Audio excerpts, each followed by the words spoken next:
Good afternoon. Hope you're doing well. I'm going to talk about FPL Game Week 23, but first I've got some really big, exciting news. My YouTube channel is going through the roof. It is up 35% this past week. 35%. I'm going to write it right there.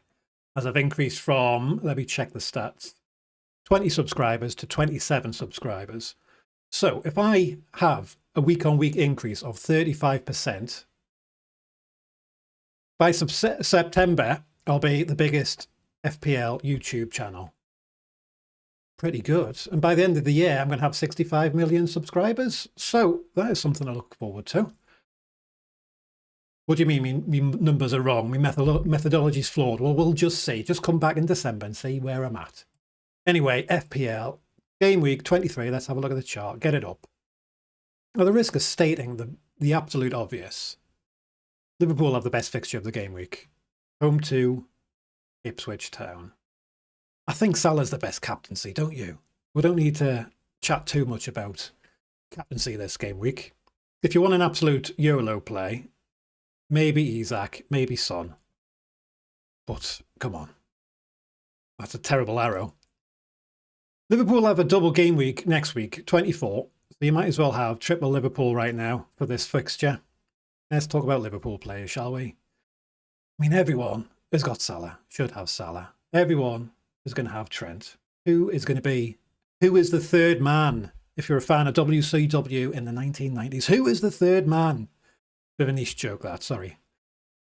Diaz, consideration, minutes risk though, same with Gakpo. Jota's injured, as per usual. Jones might be injured. So that could potentially make Szoboszlai, I can say his name correctly, an option. I wouldn't bother with Robertson. His minutes are right down. He's only averaging about 60 odd minutes a game. You don't want to do that. Nunes, you can't rely on him either. I haven't got him in this chart, but Chiesa came off the bench midweek in the Champions League. Obviously, he's not going to start, but he might take minutes away from Gakpo, Diaz. Gakpo's a forward. I'm not sure I want to use forward spot on him. I mean, having said that, there's not that many great forwards this season. Diaz is like the big upside, bit of a risk, but for me, I'm going to go with trusty, reliable Virgil van Dijk. You know what you're going to get with that lad.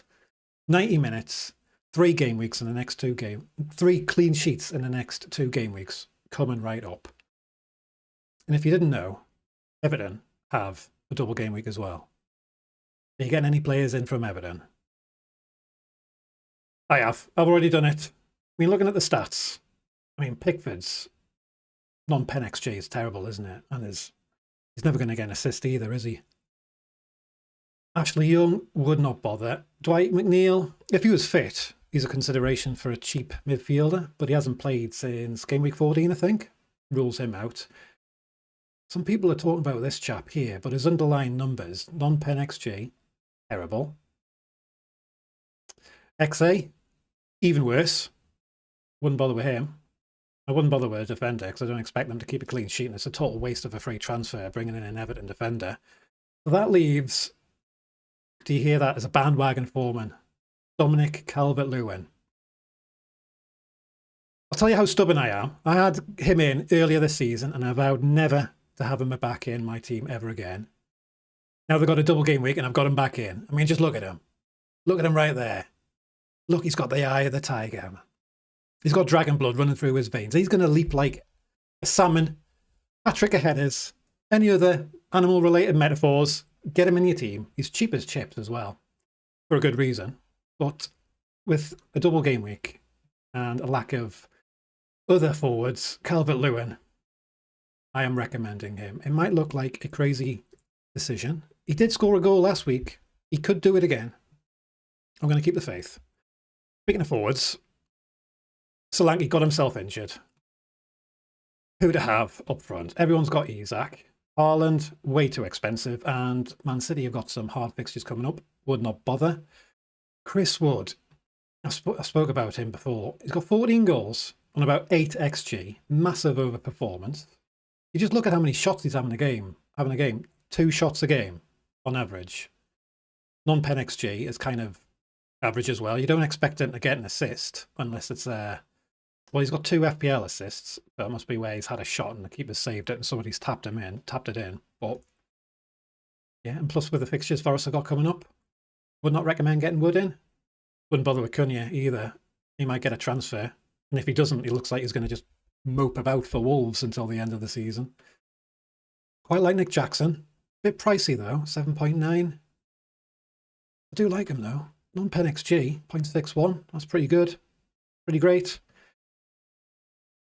Visser. I like him. His non-pen XG. Unbelievable. He is cheap. Brentford have got some good fixtures coming up. I like him.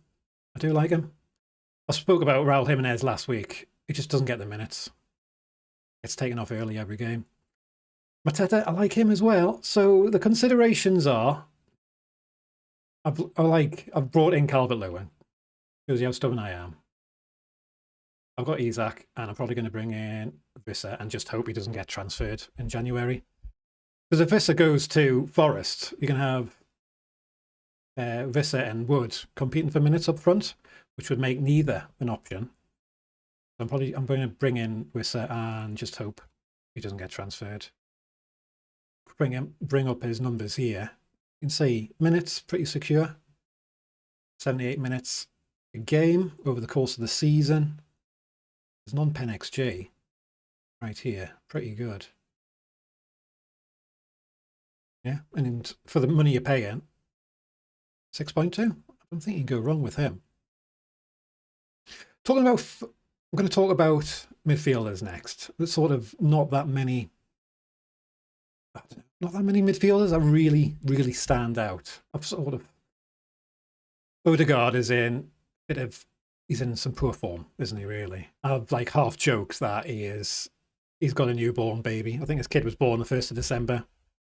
So he's probably waking up every morning with a dull headache, trying to get through the day on coffee, sleeping in his car outside the training ground, trying to get a few extra sleep. But underlying numbers, over the course of the season, 0.14 non-pen XG a game, 0.15. For the assists, it's not great. If I had him, I might keep him. Hope he comes back around. But if not, for the money you're paying, better options ahead. I did bring in a different midfielder. I brought in Martinelli. I thought with Saka's minutes, well, Saka's got injured, so Saka's not going to play. Jesus is injured as well. Sterling has come off the bench and he looks absolutely awful. So Martinelli's minutes should be up. They're not up because I think they're just knackered. Running on fumes. A lot of games coming up as well for Arsenal in the Champions League. We've got the semi-final of the League Cup. Even over the last 10 games, Martinelli, 67 minutes a game. It's not great. Underlying numbers aren't spectacular either. I've got him in the team. I'm going to keep him. But I'm not wedded to him. I'm just hoping that his minutes will go up. It might happen in the coming weeks. It depends if they bring in somebody else in the... They definitely do need to bring an attacker in January. Someone else to talk about. Trossard. His numbers, he's getting slightly less minutes than Martinelli, but his underlying goals and assists slightly better. So it's a consideration. I don't think there's anybody else that I really want to, talk about with midfielders. Well, I do want to talk about Palmer. I can't believe people are selling Palmer. He's one of the best midfielders in the game. And people are just looking at his recent returns, and he's got Man City this week, and they're just selling him. Maybe for a Liverpool midfielder, maybe for Diaz. Not too sure about that. But yeah, not for me. I'm going to keep him. I'm going to keep Martinelli. I'm going to keep Palmer. Let's have a review of my last game week. It was yet another. Let's bring it up. 44 points. Disappointing. Game week rank, that's pretty terrible, isn't it? There's just so many disappointments in my team at the minute. I can't believe generational talent, Ahmad, didn't get a return. What's that all about? And then Palmer's probably why he's getting sold. He got 2 points. Some people are very Short-sighted, should we say? Iwobi. He's going to be on the bench this game week, but he is just like a absolute points dodger. He got a massive haul against West Ham on my bench. Didn't get those points. He got 2 goals. There were 2 crosses that just ended up in the net. Perhaps the biggest disappointment of all is this chap, Robert Sanchez. I mean, how much money do Chelsea need to spend to get a clean sheet? They spent about £2 billion and they can't even keep a clean sheet at home to Wolves. When's the last time they got a clean sheet? Everton. And you look at some of the teams they've played. Wolves conceded. Ipswich conceded. Southampton conceded. Leicester conceded. It is just a disappointment. A weekly letdown. You may remember, I'm going to show my age here, but about 25 years ago, there was a bloke called Roger Sanchez who had a #1 single here in the UK with a song called Another Chance. Now, Roger Sanchez is probably in his 50s by now. He could be 5'3" for all I know, but I still expect him to be more likely to keep a clean sheet over this joker, Robert Sanchez. I've said before, they've got about 72 goalkeepers. Are you telling me he's the best one? I don't believe that. Now maybe I could just blame myself. You know, this is. I have got some blame in here. I did click the buttons to bring this guy into my FPL team, and sooner or later I'm going to have to click some buttons to remove him. And I'm sure it'll be very therapeutic when that day comes. Other than that, I don't really want to talk about anybody else from last week. Now, looking ahead though, transfers for this game week. I know I've seen some people on the old X getting excited because they've got 5 transfers right there. I've been staring at 5 there for weeks now. Nothing new to me, lads. I'm going to make a transfer. I'm going to make 2 transfers this game week. I'm not going to make them now, but give you some idea what I'm going to do. Gvardiol, with the fixtures Man City have got, he's got to go. Trusty, dependable. Bet your house on it. Virgil van Dijk, he's going to come into the team. Solanke, injured. Goodbye. Visser, come on down, get in the team. That's the moves that I'm going to make. I do like those moves. I'll have a little bit of money left in the bank to upgrade Iwobi down the line. There is a very small chance of Fulham getting a double along with Spurs in 2 or 3 game weeks time. That's one reason to keep him in the team till then.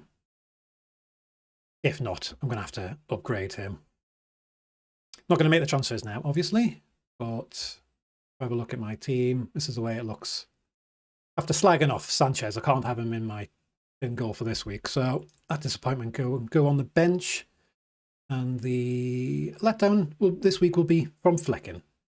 Yes. Now, Gabriel, Trent, Gvardiol will be Van Dijk, so I'll have double Liverpool defence. And I hope Newcastle get back on track against Southampton. So Hall is going to be in the team. Salah, Palmer, Martinelli up front. Calvert-Lewin, come on down, son. After I've bigged you up in this preview, you can repay me by getting a hat-trick. Yeah, I don't want much, just a hat-trick. You don't have to go crazy and get 4 goals. And Solanke will be Visser, and captain is Salah. So, thank you for watching. Furthermore, why don't you subscribe? Help me to pump these numbers right up to 65 million. Thank you for watching.